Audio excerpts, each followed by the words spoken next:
Wormwood Abbey.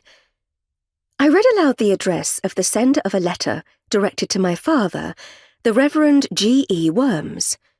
What a ridiculous name, I exclaimed, referring to the name of the abbey. Worms was also a ridiculous name, but after 21 years of life, I had got used to it. My father looked up, slightly startled from his newspaper. "What did you say, Edith? But that must be from my people." Mother also looked up from her new issue of the Parents' Review, April 1899. She took the unopened letter from me and passed it across the breakfast table to Father. The review she quietly laid on the table. Things were pretty serious, if she did that. The three of us, Mother, George, and me, were very grave as Father read it. Father very seldom spoke of his family. They had disowned him when he married my mother, his first wife.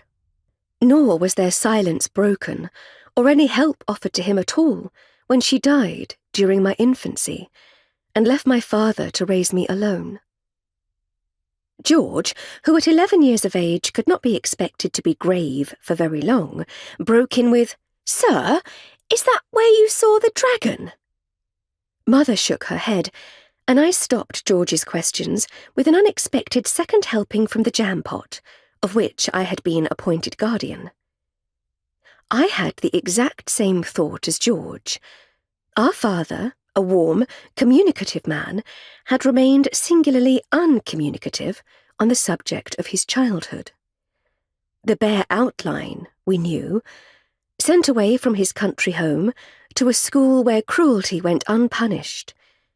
My father was an imaginative child, and his flights of fancy were interpreted as lying and met with merciless beatings from tutors and schoolfellows alike. This culminated in a pathetic attempt to run away to sea. Perhaps it was telling that he thought the Queen's Navy would be an improvement on his circumstances. In response, Father was removed from school and privately tutored, boarding at his tutor's house until he was ready to go up to Oxford to study divinity. Stories of his childhood were very few, but one in particular was well known to both of us. "When I was a child, I saw a dragon in the garden," he would say in a soft voice, taking us with him to a summer twilight at his father's remote seat in Yorkshire.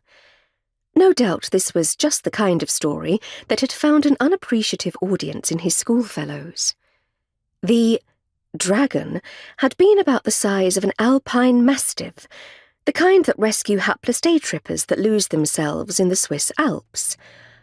I was convinced that the companion of that happy moment had been such a dog, in very fact.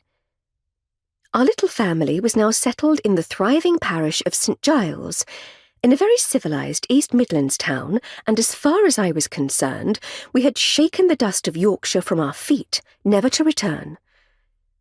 Not that I'd ever actually been there to get its dust on my feet, but that I did not regret. Father put the letter down shakily. "I think I'd like a cup of tea now." "Is it bad news, dear?" Mother queried as she poured out. Since stepmothers are always either horrible or angelic in stories, I might as well tell you at once that mine is firmly in the latter category. She is every inch the angel she looks. Father was staring at the marmalade as if it was the ghost of marmalade's past, and didn't answer for a moment. They want us to have it."